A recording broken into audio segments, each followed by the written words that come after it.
AI is like the word on everyone's lips these days. Yeah, it's everywhere you look. But put them together, AI and podcast. OMG, AI. Catchy, right? Definitely attention grabbing. Yeah, and it tells you something about how people see AI, you know? Definitely a sense of buckle up. A little bit of awe, a little bit of, oh my God, what's next? Exactly. Makes you wonder if we're ready for a podcast like OMG AI. Maybe, maybe not.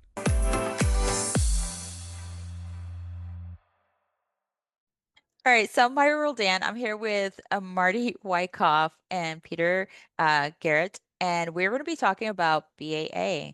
So let's start with some brief introductions. Marty, do you want to introduce yourself? Sure. I'm Marty Wikoff, and my involvement with Persona started, about 40 years ago when I finished my PhD in psychology in the fields of learning and organizational performance. And those are the areas that I've been in since that very first with John. And so I focused my work in the areas of training, quality improvement, human resources. But the area where I focus most on is sales effectiveness. And that's been my focus for especially the last 15 or so years. John, in those early years, we introduced a sales automation system, if you can believe that. It worked on an Apple II because there was no IBM PC at the time. And so we were early adopters of that sort of technology. The other thing that was part of that process was a management training program that included one of the first multi-rater back tools. It may have been the multi-rater assessment. So John and I have been working for a long time, and since that time, I've introduced a number of other programs with him. And of course, the most recent is the exciting revision of the BAA with AI. Yeah, that's going to be super exciting. We're going to dive into that. Thank you for the introduction. Peter, you're next. My name is Peter Geordt, and my background is sales and marketing. I started my career with carrying a bag and working in sales and learning what it's like to be a seller. And then I have 30, I hate to admit how many years, but 30 plus years of sales management experience. My connection to Persona really came when John actually did a presentation at a national sales meeting, and I had a chance to talk to him about his process. And of course, Marty worked directly with him. So Marty and I have had 14 years of collaboration in sales and marketing and have shared a lot of ideas about how we think we can make sales more effective. So that's my background. Marty was a process guy, and I was always in the sales side. So you can imagine train wreck that would be. Yeah, it was. And it was actually a train wreck where the BAA emerged from a train, somewhat of a train wreck, yes. Yeah, that's exactly right. Yeah, we were conducting a session and realized that as eyes rolled up into the top of people's heads and heads started hitting the table, we decided we better go a different direction. And that's really that was the beginning of the BAA. All right, I dig it though. So just for Yes, sir. clarity, Yeah. clarity on anyone listening, we're referencing BAA, and that stands for Breakthrough Account Analysis, which is a Persona Global process. And so we're going to be talking about BAA today. But before we get started, I have a question for each of you. So both of you have had the front row seat to see how sales has evolved over the years.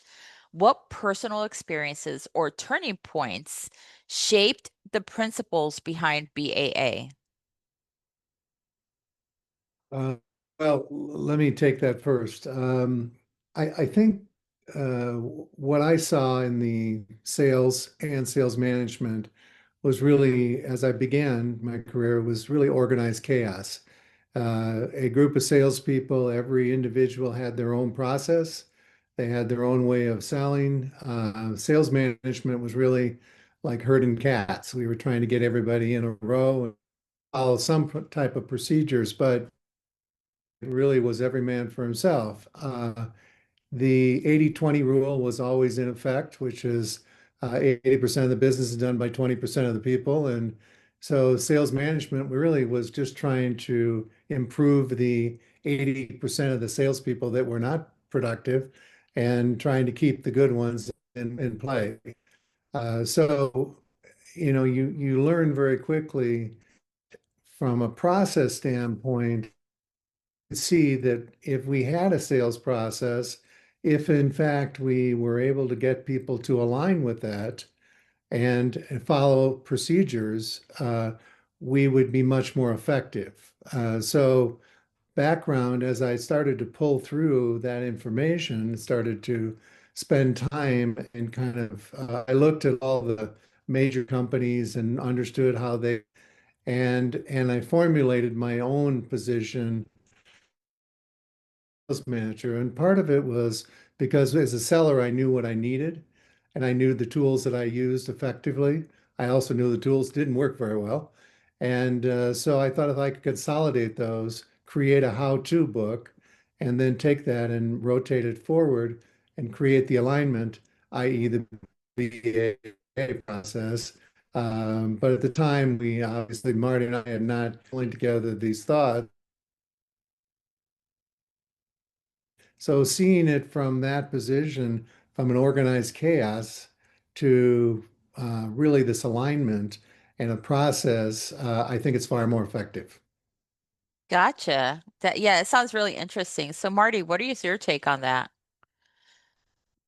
Well, I too agree with Peter that many organizations don't necessarily have a system any pro for major account sales. Others have invested heavily, however, in training and sales training, for example, is a multi-billion-dollar industry. And but my experiences that really have shaped, well, my whole career is that despite the investments organizations have made in training, cajoling, threatening people, they're to execute and transfer out to the field. And in fact, that was kind of the genesis of my interest in human performance and psychology. And so I recognized early on that there needed to be some organizational system that, that forced the skills that are learned, whether it be sales skills, management skills, customer skills. There needed to be some system to institutionalize the behaviors that were trained because you can't rely on training alone. Yeah. So that's super interesting around the behaviors. Because as people, especially salespeople, they're out for trying to get the win, right? And so a lot of them are Right. just rushing to, I noticed that a lot of salespeople will make things up along the way, right? And they, instead of doing the research ahead of time, some will try to position themselves first, right? As like, I am the person that you need to go with, but they don't Right. understand their customer completely. So that's Exactly. super interesting. So, what, Could I yeah, add one yeah, point? definitely. I think salespeople in general, they believe they're affable people. They believe that people like being around them, and by virtue of that, they make assumptions around either the sales, the condition of the opportunity, the condition of the company, and that's really where BAA kind of realigns you because you check your information. And that was the biggest failure, I think, for most. When I was a sales manager, I saw the biggest failure was the assumptions that were being made by salespeople because they thought they were, people like them by virtue of that they were going to buy from them. And that's not a process that really makes it doesn't work anymore, for sure. Yeah, and we had this conversation a few weeks ago about have you, I think Marty, you said this, have you ever lost a sale to someone you had a relationship with, You've right? had a good relation. You Yeah, had a good exactly. relationship with. Yeah. So I Yeah. that was like a really telltale like question. That's really interesting. Yeah, some people don't, and I've noticed salespeople, they kind of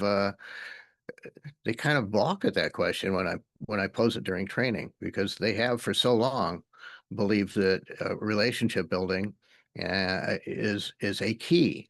But buyers' behavior have changed over the years. So relationships, as buyers become more sophisticated, the relationship itself becomes less important. And as more people become involved in the decision within organizations, the relationship becomes less important too, because you can't have relationships necessarily with everybody who's involved in the decision. Yeah, that's I, super. I, Yeah, go ahead. I would Sorry. also say that your goal is to become the industry expert. And if it creates a relationship, fantastic. If I'm a buyer and you're my industry expert, I'm going to spend a lot of time with you because you're going to provide that data that I need. And so I think we've evolved into that expertise. As Marty said, relationships become less important, but being that expert is the most important. Yeah, Yeah, yeah. so it's interesting. So I know that we have had offline discussions around the sales process, and you guys have helped me really understand um what that process looks like. And I know that you shared that there are like 5 stages to a sales cycle. I would love for us to walk down those 5 stages or of the sales cycle, which is prospecting, engage, learn, resolve, and win. So I have a Okay. question for aligned to each of those phases. And so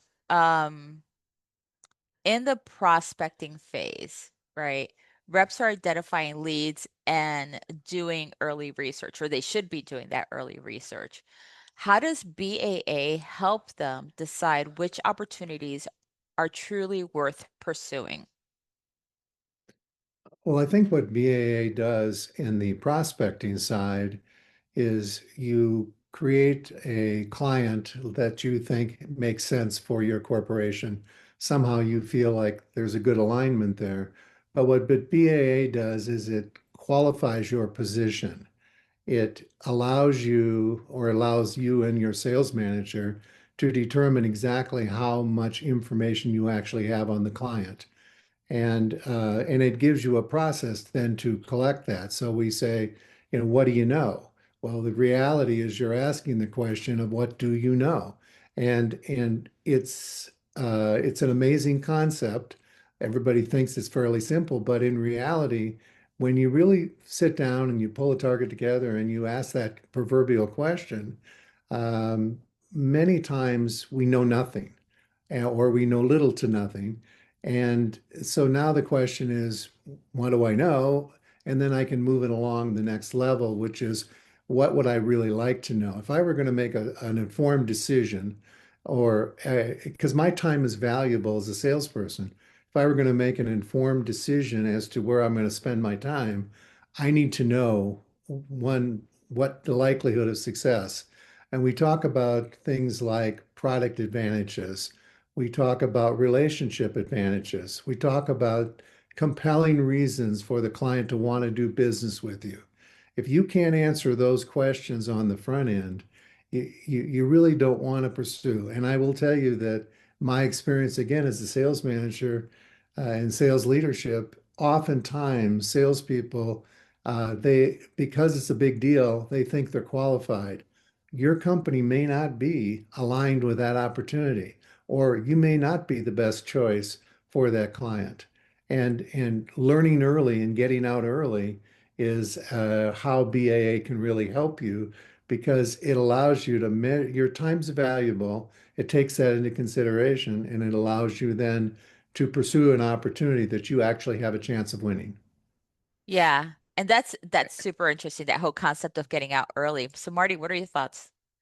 Well, interestingly, one of the exercises in the sales training that we put together is, um, at what point do you determine whether or not an opportunity is worth pursuing? And generally, salespeople aren't used to answering that kind of question when they're in sales training. They're just accustomed to going after the sale and learning sales technique. But we pose that question because we know that time wasted with an opportunity is not only just wasted time, it's time wasted with what might be a potential sale, a real opportunity. So it's important as early as possible to make that determination. And we do ask our salespeople to keep that in mind and actually practice ways that they might extricate themselves without, without insulting a customer. But and sometimes they appreciate the fact that you're candid. If you can come out and say, at this point, this may not be a productive opportunity for both of us, but I'm sure we'll connect in the future. Yeah, so that being graceful about it, that's always hard, right? Because I think salespeople are so used to like just going after the sale and just trying to close. It's like I have some friends in sales and they're like always closing, right? Yes, Um, yes. and so it's an Well, interesting shift. well, you have to remember that salespeople are legends in their own mind. And we all think we're fantastic people. We all think we're the best at what we do. And by virtue of that, there is no obstacle or no mountain we can't climb. But that's the nature of a salesperson's, that's who they are. That's their DNA. Yeah, it's a super interesting. Salespeople are super interesting to chat with. I've worked with many salespeople over my career, and they all seem to share, like you said, that same DNA, that same mentality of like, I'm going after it, I'm gonna close it, I'm gonna win it, Yep. I'm gonna do it, right? Yes. Not going to give up. Yeah. I'm not going to give up. Yeah, super interesting. So, in the prospecting phase, the three of us, have actually partnered to create an AI solution that we'll talk about a little bit later after we finish talking about the sales cycle, because I feel that um, we have an opportunity to help salespeople figure out early on when an opportunity is right or not in a very objective way, right? So Yep. I'm excited about that. So let's move on to the engage cycle. So in a world where attention spans are so short these days, like people are stuck to their tiny screens, right? To these little tiny screens. And everyone's always in a hurry, everyone's schedules are always tight. How can BAA help reps tailor their approach and messages to build early trust? Well, I think the the key to what BA can do is it's a process and it helps organize you. You're asking, what do I know about the client?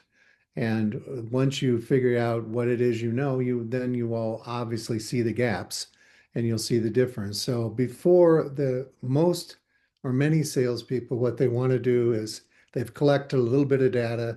Now they think they're armed and they'll go for it. When in reality, what we really need to do is kind of pump the brakes a little bit, slow down, collect the data, make sure that the data means or is meaningful, and how in fact can I approach the client based on the information I have? Or if I need more, how do I go about getting that additional information?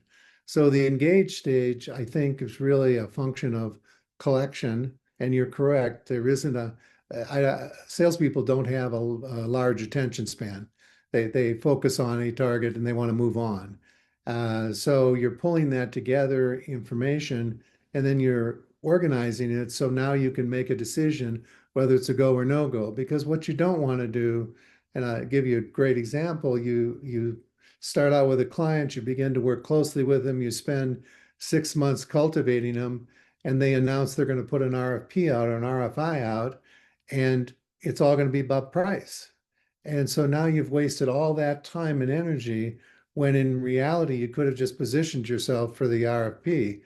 And that happens a lot. So what BAA does is it allows you to understand that, to measure that, and to ask that qualifying question, do I have a product advantage? Do I have a relationship?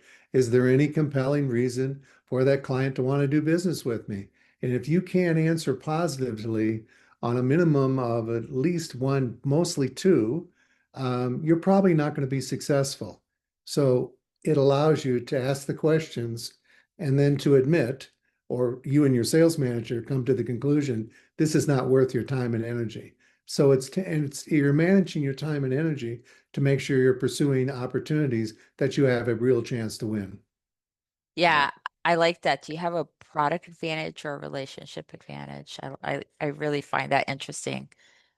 And another challenge now, especially with the engaged stage, is that because of the information available to buyers, they're oftentimes, and the data indicates, the research indicates that they're 57% through their own buying process before they even invite many vendors and many sellers in. So in your engaged stage, you, in order to get the opportunity to even meet with a prospect, you have to have some value promise. You have to have some information that is compelling enough for them to say, well, okay, well, we'll meet with you, and maybe even begin a further analysis. And the BAA itself, when it was manual, that helped salespeople identify what we might call the value promise to entice clients or prospects to meet with you. But with it enhanced with AI, you're able to do a deeper dive into an organization, into issues that confront that organization, so that when you do finally get a seller or a buyer on the phone, you have something more compelling to discuss with them and increase the likelihood that they actually will meet with you, because it's harder and harder to get that appointment. And unless you're in early, you're likely to fall right back into the best price category of interaction.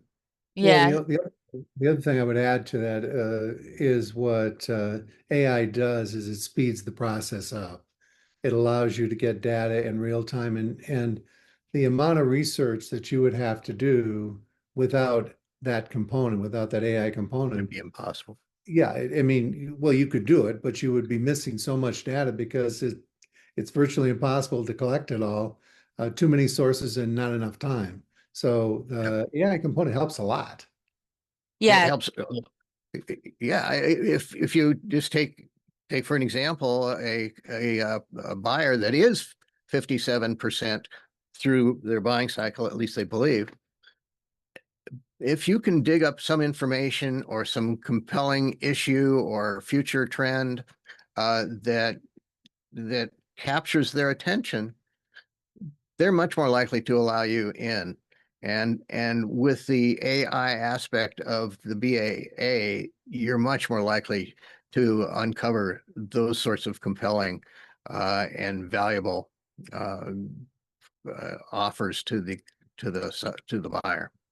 yeah. So I myself can attest to this, like having done manual research on companies and trying to validate like what is a valid source of data, right? And being able to quantify like is this a quantifiable data, or is it something that someone made up, right? Just to write an article or just to put some stats out.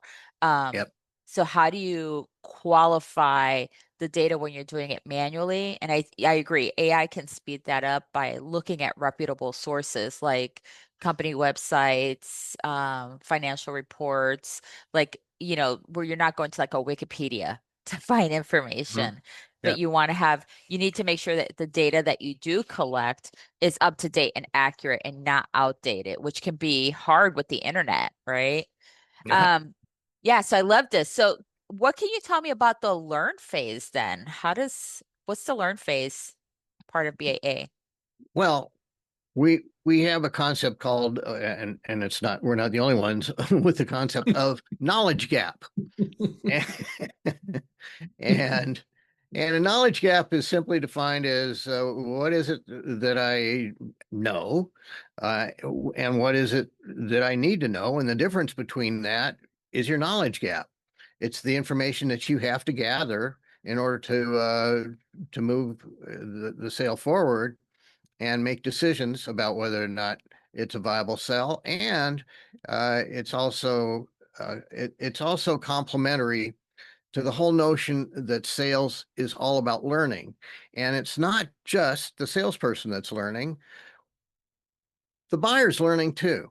And to the extent that that the BAA can offer the salesperson and arm that salesperson with information, with knowledge, that it may even be a gap on the part of the buyer.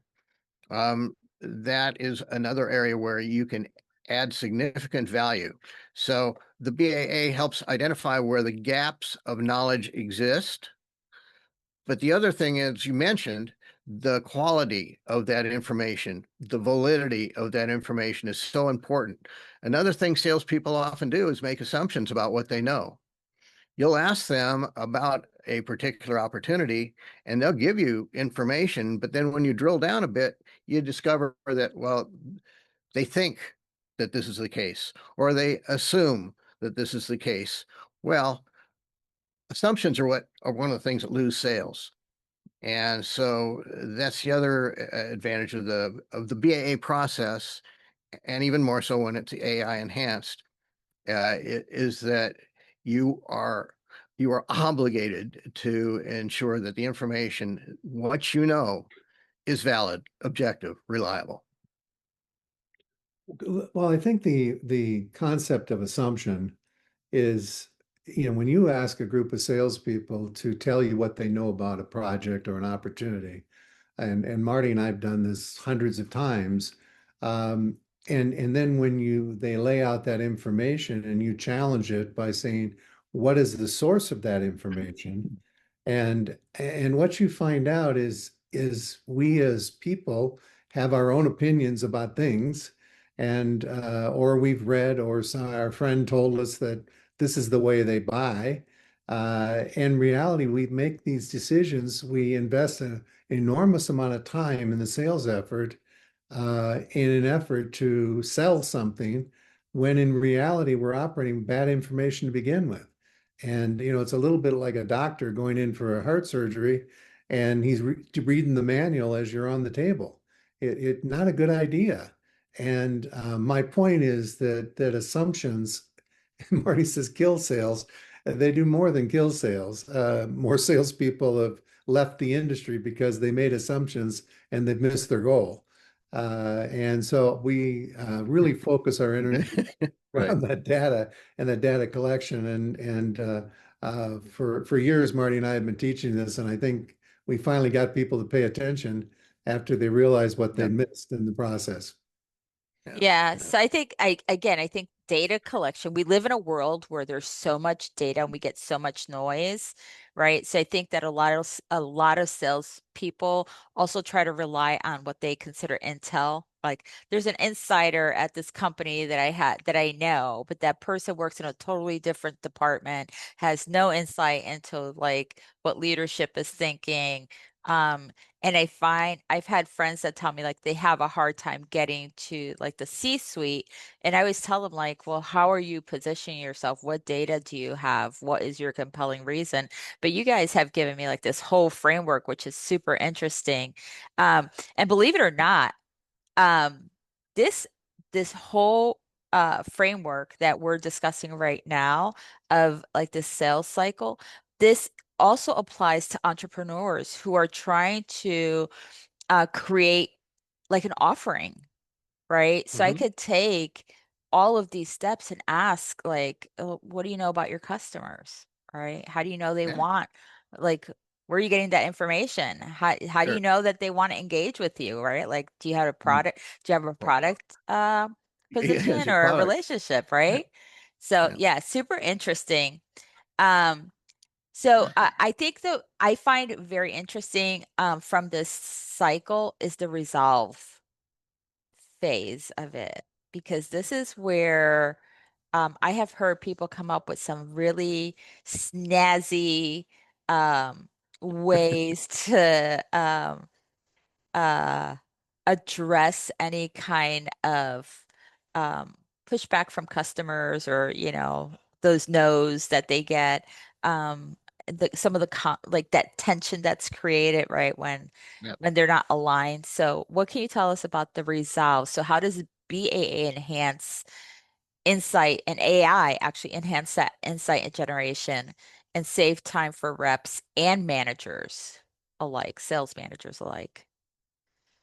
Well, I think in the resolve issue, I'll give you a platitude, but I had a good manager that said to me once in my early career, they said, no is just the beginning of yes. And so when a client says no to you, you have failed to provide them with enough of a value proposition that they either want to engage you, they want to move forward, whatever that process is that you're working through.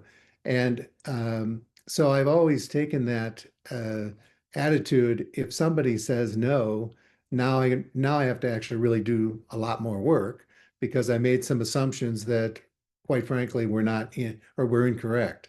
And what BAA does, much like it does in all the other phases of it, it gives you a platform to go back and recheck your work and look back at your assumptions. And Yep. because you're going to find out those assumptions were not correct or partially correct, or the client often will give you a completely different set of criteria than you thought was part of the project. And now you have to adapt and move with the information you have. So what BAA does is it gives you a reset. You can reset your information and come back. If you're skilled, you can come back to that client by saying, not sure the answer, but I'm going to get it for you. And you buy yourself that opportunity to make that second call. And now you have to go back and do your research.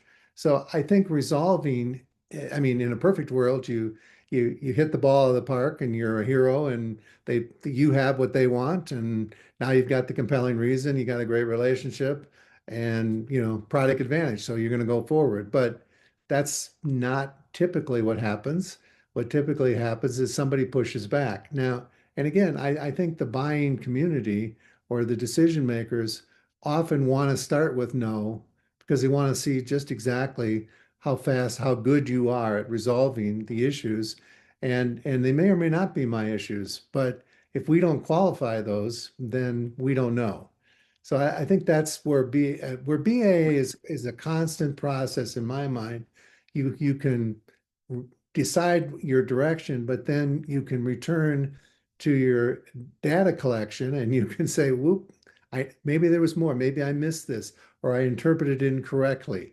And it gives you a platform to go back and, it's like you read a chapter and you think you got it, but then you go back and reread the chapter and all of a sudden you find something different.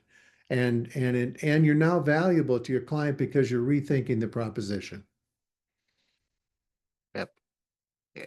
Well, and in addition, oftentimes at the resolve stage, or what we might call objections, a common objection is price.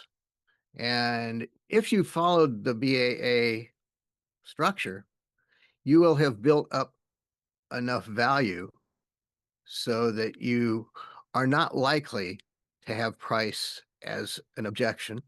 Another reason people often object is just out of fear of change. And so it's important to gather enough information, and especially with the AI aspect of it, that will help the buyer understand there are issues that they're not necessarily as knowledgeable about, but could be a threat to them in the future. And so their fear might be misplaced. Another issue that often emerges during this phase is a lack of consensus. Many organizations now use teams or use committees to make purchasing decisions. Mhm. If you follow the BAA process, you will have identified all of the decision makers. You will have identified all of their specific needs and criteria, and put you in a much better position when you hit that point that you've already addressed the issues that are important to various decision makers that otherwise might derail the process and force you to go back. So the categories of information, if followed, should actually make the resolve stage moot if you've done it properly. Yeah, so I actually heard an interesting someone I had a mentor who told me this. He's like, decision makers are not afraid of the purchase. They're afraid of making the wrong decision, right? So I feel like Yes, yeah, at purchase, I feel like the BAA could help the sales rep position themselves to reassure the decision maker on the purchase that they're making, right? Like why are they the yeah. correct option? Let me just add a Uh, little piece of the puzzle. especially Yeah. especially when it's invisible. Yeah, Yeah.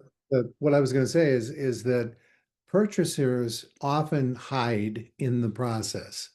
They often say they're the decision maker. They often Hmm. give you the reasons why. Right, And then when you get to the point where you get to your business proposition, they will often say, "Oh, well, I've got to talk to my boss, or I've got to talk to somebody else." Hmm. And Marty pointed it out in his comments.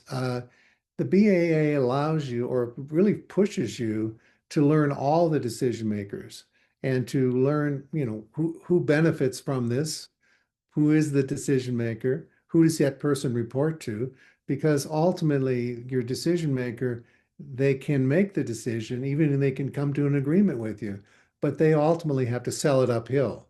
And right, so you have to then be able to, and the BAA process helps you with this. It helps you and allows you to sell up the ladder as well as that individual. And my experience with buyers is they're a cagey group because they don't necessarily tell you the truth. They expect the truth from you, but they don't necessarily give it back. And a great deferring strategy is I've got to talk to my boss, and you hear that a lot. So you got to make sure that your proposition is so focused and so strong that he really doesn't have to make that. Or you should ask on the very front end, do you have the ability to make the decision? And if not, who else do we need in this meeting?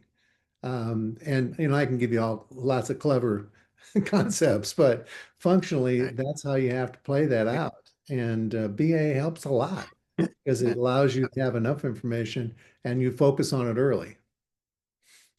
Yeah. And so I could tell you, I'm going to tell you my little dirty secret. So yep. as a buyer, as a buyer, I Hmm.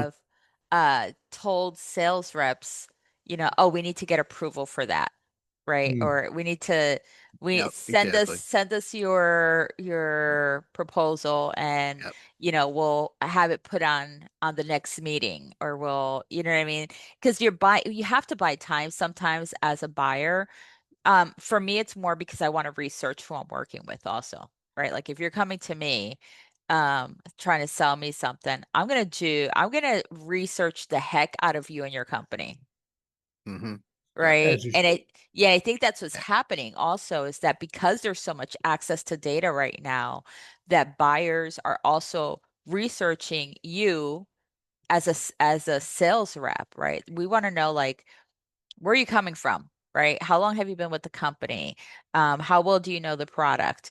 Um, are you going to be my main contact? Are you gonna hand me off to someone else, right? Like we want to also understand what that Yes. process is as a buyer. And so, yeah, we as a buyer, I have deflected, but then as a seller, right? I have received the whole where we've had conversations, a few meetings in, and then we find out that the person we're talking to doesn't have purchasing power, decision making power. And so that Yep. can be frustrating also in the sales cycle. Yep. Um, so yeah, I think it's interesting that BAA can help with that. Now let's go to the final phase of the cycle, which is the win cycle.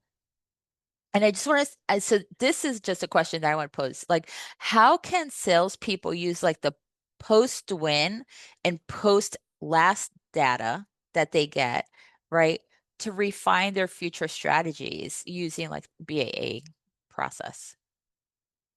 Well, again, if you're assessing a win, it's easy. We always do postmortem on any process, any sales process that we did, and that's kind of the BAA thinking. But that's just good management skills. What did I do to be successful? What would I do to repeat that success? And it's the concept of keep doing what works, stop doing what didn't work Yeah. and re-strategize. So I think you have the ability to align and you look at the opportunity, you look at the sales cycle, you recognize all the phases of it, how well you did, where you failed. Maybe you dropped the ball, maybe you could have done it better. That's the whole assessment process. And then you pull that data together, and in the next opportunity that comes up, if it's similar, you then reapply that, but take out the things that didn't work. So I think that's just an analysis skill. Again, BA does it, but good sales management, that's the way you should operate in that process. So I'm going to ask you, how many sales teams, like if you were to like like just kind of wild ball, give me a number out there. How many sales teams actually do the postmortem to figure out what worked and what didn't work? I would say over the last 25 years, I would say every sales team that I ever managed, that was always part of the process.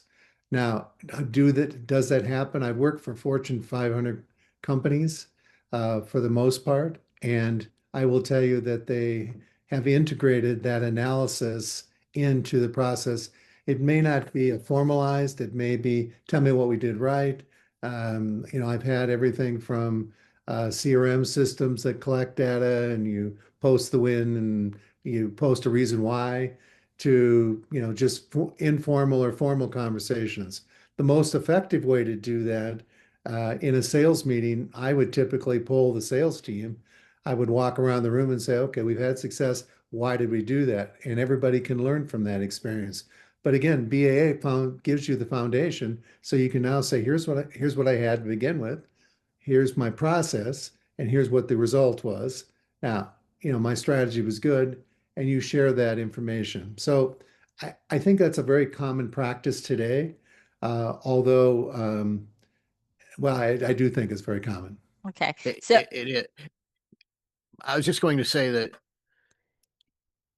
assumptions can be also um, derailing your analysis of why you won or why you lost. If you ask a salesperson why did you win or how did you win, it's very likely they may say, well, I had a great relationship. Or they may have identified something else that may not be really what differentiated them from the competition. And the BAA provides you, again, some objective validation about how the process was pursued, where there might have been gaps, where you actually distinguished yourself and differentiated yourself, so that you can use it as a more objective tool rather than a subjective, why did I win? Why did I lose? Because as Peter mentioned, salespeople have a tendency to rely a lot on assumptions. And when you do a postmortem, you'd really like to have good data and not uh, rely on just assumptions or unverified information. And sometimes the customer won't be fully candid with you. They'll just say, well, they won't say they don't like you, but there may be some other reasons, and it may be related yeah. to the I relationship. would, They may not want to say they didn't like your product. yeah, well, go ahead, Marty. I'm sorry, finish. No, I was just going to say, so I'm just saying that the BAA and the data collection and the postmortem analysis is further enhanced with the BAA process and data gathering and validation of the data. Yeah, and I think That makes sense. as part of that postmortem, you involve the customer, win or lose. I always make sure that either I or the salesperson contacts the customer. Obviously, if you win, you're putting together the order, and that's a positive time. But I always want to know why we won. I always want, if we lose, I also make contact with the client, and I want a clear understanding of why. If it's just low price, there's usually more to it than that. And I think as part of this process, the postmortem, you always want to talk to your client and you want to know where you stand because you can't learn if you don't know your position. Yeah, and I was going to ask you about that. Like, what do you do with that lost data? And I think that's super interesting to actually communicate with the customer to find out, like, why did we lose, right? What, and was it something just as simple as like maybe they didn't have, maybe they wanted to go with you, but leadership had a different perspective or had someone already pre-chosen? Because, like you said, 50% of the sales process happens before the rep even gets there, right? Yeah. And I think you Yeah. can also, and this is the bonus, but the bonus is I have gone into opportunities and asked the question, what did we do wrong? How could we improve our opportunity? And oftentimes they will tell you, well, you did this or did that or whatever the case may be. And you actually can modify your behavior. You can put yourself in number two position just in case the other guy overstated what he thought he could do, and you can learn. You can tell the client, that was a good idea. We think we're better, but if you need us, let us know. And I will tell you that my experience is probably 20-25% of those deals turn into opportunities for you, even in a loss. Because if they like you and you offer something, they're going to want to do business with you, and you find a way to make it work. Yeah, I like that. I like that. I think that's a super interesting approach, right? Like having to go back. And I've done that with our with accounts that we've lost, just kind of reaching out to them saying like, "Hey, like can we get 30 minutes?" And asking that question like, what did we can you tell me like why did we lose this opportunity?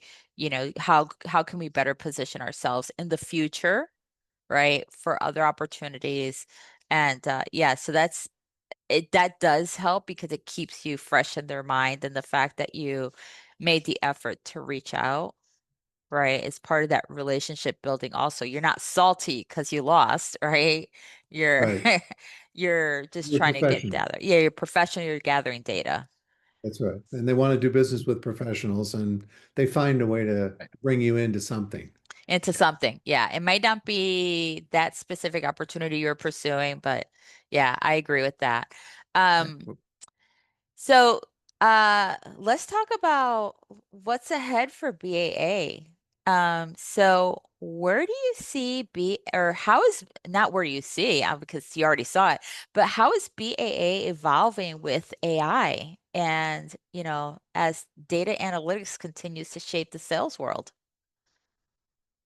Well, from my perspective, I think AI just opens an incredible world because one, the data collection is in real time, and there's some analysis going on. Obviously, AI learns, and as it's learning your process, learning the way you sell, it's helping you create better decisions.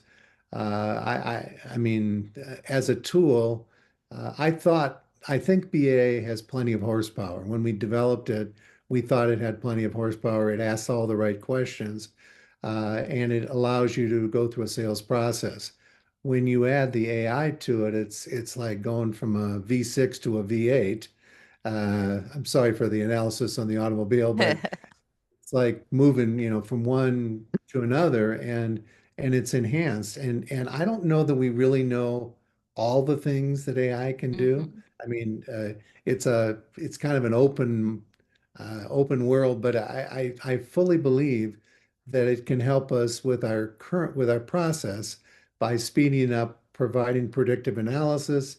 I think it can give us good information, and that is just going to enhance the tool. Making a good tool great. And that's how I would view it. But I'm excited about where it can take us because I think that we will see more and more information, and it'll be a tremendous asset to anybody who's trying to sell something to someone because this instant flow of data is really powerful.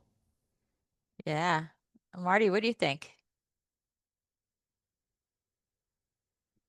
Well, and I think it's important for the salesperson to know how to take that data because there will be a lot of data, and be able to uh, distill down the information and the data that is going to be most useful for a particular opportunity, especially because I'm really thinking that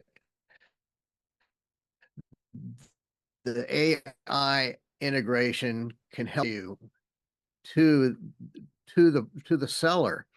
And one of the things I like to emphasize is that the sales process itself, the interaction between a buyer and seller, should provide value to the seller, just discussions. And so the better armed a salesperson is with information about an industry, about future trends, about what a particular company has done, is planning to do, about their competition, all we can do is all that will do is strengthen the process and make a salesperson or a sales organization much more valuable, not just because their product may be better, but valuable because they're helping a customer make a better decision and enhance their business. And I like to think of the sales process as part of the total solution. And if we consider it that way, then all the information that we're gathering, if we can be discriminating about it, then I see a tremendous potential by being able to further enhance the value of the sales process itself for both parties. Yeah, If I that makes agree. sense. Yeah, definitely. So, I feel like I've been honored to, get to know both of you and having been able to work with you over the past few months where we worked on developing a BAA analyzer, which is helps with that first part of doing the research on your client. So being able to take something that might have taken someone a few days to do, we can do it in a matter of seconds to help that salesperson arm themselves with information about their prospect, right? To understand like about the company, what are some initiatives that are running, who are the decision makers, and we're being able to pull that from public data very quickly and have the AI analyze that data to create like a really cool BAA analyzer using the BAA process. And I think that having your two brains actually help the AI, help us create the AI to learn around this process has been really interesting. And I'm really excited to launch the BAA Analyzer, the Breakthrough Account Analysis Analyzer, during the Persona Global Summit, because I think that it's a tool that they can use with the BAA process, right? Even after they go through like the BAA workshop, it's a tool that they'll be able to take and integrate into their workflows, uh, and really start to apply BAA beyond just the workshop, right? And really help them to like start to get into salespeople to get into that mode of like, let me learn about this client and let me find opportunities potentially that I didn't see before that I missed, or let me find maybe who the contact people are. Let me find out what they're working on. So I think it's going to really expand into something that is very usable for sales organizations. And I think the fact that it's based on your process and your questions and the things that you shared with us is super impactful. It's not something that, we at Undesto just pulled out of our hat and was like, here you go, right? um, I really appreciate the fact that it's your brains, your process, and that we've had the opportunity to do this with you, Marty, and you, Peter, and also with John at Persona Global. I think it's going to be a great tool for the BAA process, and it brings I think what we're doing, we're not removing the human component, right? Because the salesperson still needs to do the work, but we're giving them an enhancement to help them Right. speed up their research, basically. Right. Agreed. Agreed. So Yeah. you've both gotten a chance to look at the tool. What do you think about what are your thoughts on the tool and like the speed of the reporting? I Well, personally, Peter, you want to go on? Well, but what I I would was just say going to about say, it, what I, sorry, Marty, this okay, is not okay, unusual for the two of okay, us. let's go. Let me, let me One, see. two, three, go. One, Okay. All right. What I would say, and I'll make it brief, the BAA tool, Marty and I have used it for a number of years, and we've used it successfully.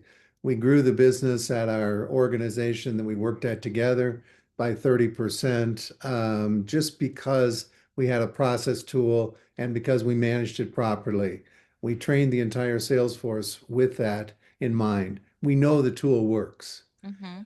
When you add the BAA Analyzer to it, one of the pushbacks you get from salespeople is it takes too long, it's too hard to collect all the data.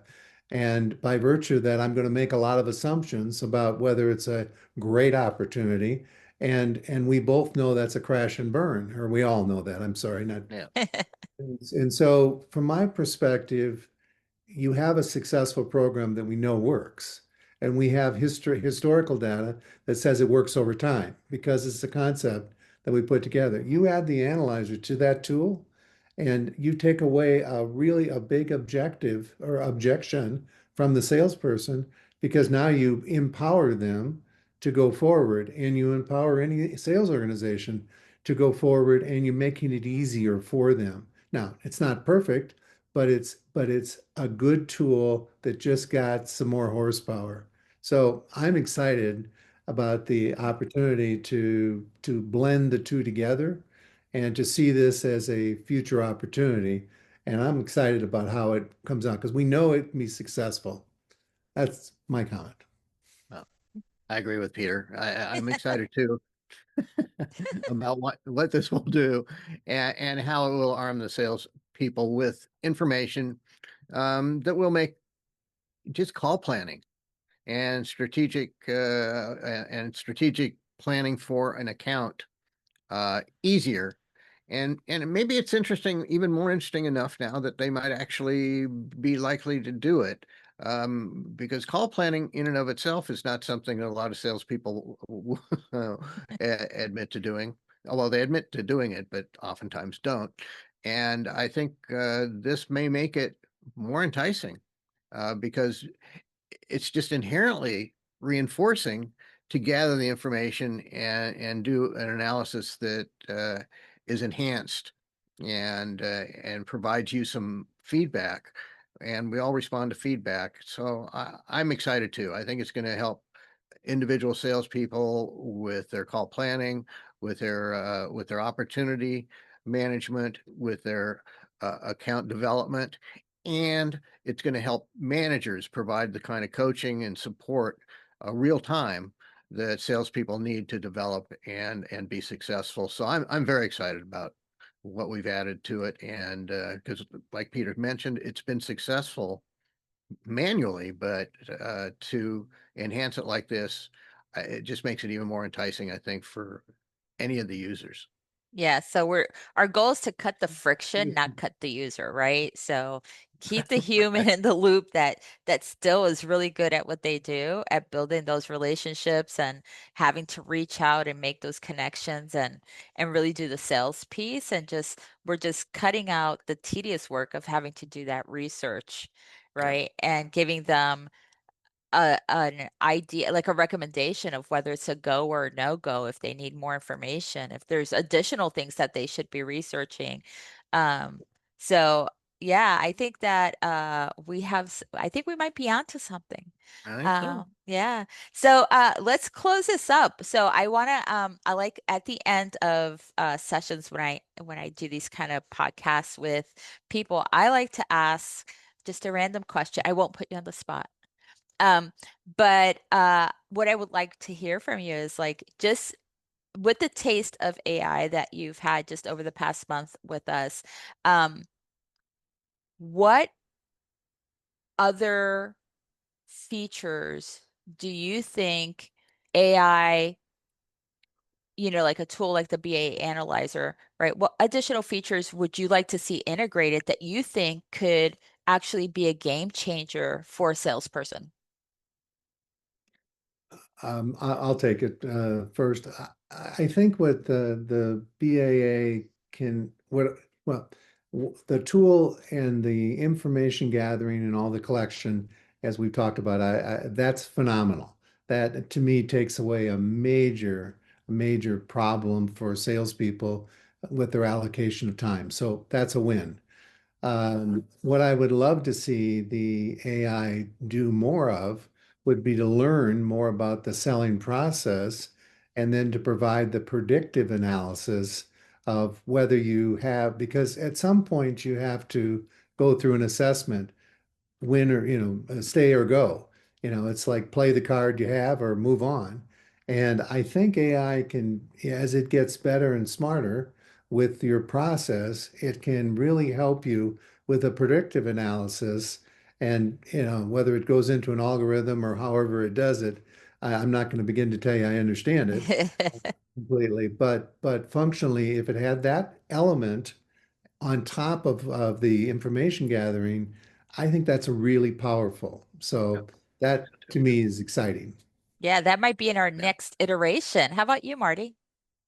Well, I agree. The information that we can gather and synthesize to make a sales process more efficient, um, and fewer calls necessary in order to get to a win. Um, what that does improve what's called velocity of a sale, and the faster that a sale moves forward, leaves more time to make additional sales. So I agree with Peter. I think I'm excited about what this gathering of information, this repository of data about sales and wins and losses can do to expedite and make the sales process more efficient and increase win rate at a faster speed. Gotcha. Okay, so I have one last question. This was great. So my last question is, what piece of advice do you have for new salespeople out in the field? A piece of advice for new salespeople: Yeah. get out of the business. No, Run. stay away Yeah, from get the get evil a skill. empire. I think salespeople, I think use the information that's available to you. God gave you two ears and one mouth. Listen twice as much, talk less, learn more. Be an industry expert. And if you're an industry expert, you fully understand how that business operates, how your client operates. You're an asset. They want you to be an asset. If you become a friend later, great. But right now, it's an asset, and you have to prove your net worth. So I think sales is an exciting proposition, and I love it. But more importantly, I I think it's a great profession if you're willing to put the time in. Yeah, Yep. thank you. How about you, Marty? Yeah. Well, I was voted most likely to be a used car salesman in high school. And so I've always I've had an And you affinity. made it. And I mean, I did. Herb Tarlick and myself.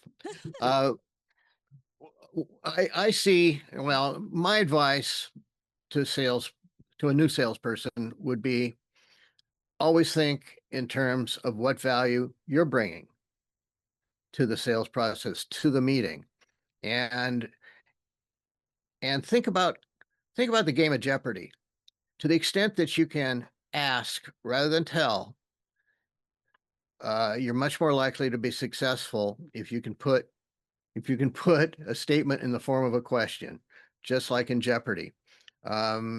Customers appreciate information that they discover, and so if you can do that without and learn the skill of asking questions and helping add value to the customer through those questions and their discovery, you're much more likely to be successful and less likely to fall into the stereotype that obviously was associated with me when I was named most likely to be a used car salesman. Used car salesman. I love that. No offense to used car salesmen out there, salespeople. But I do it. I did take a picture of myself with a car with a dog on top of the. Remember the used car sales guys that used to have a dog on the car? I forget the name of that guy out in California. Do you remember, Peter? I don't Cal know. Worthington. Yes, and he always had a dog. Yeah. Well, he had a dog, he had a camel, he had all kinds of animals. Yeah. So we've added a lot of value to this discussion, Myra. I'm sure. Yeah, edit that out. I figure you'll cut that Yeah, out. I think no. I think this is gold, right? So for new sales, to have this advice for new salespeople,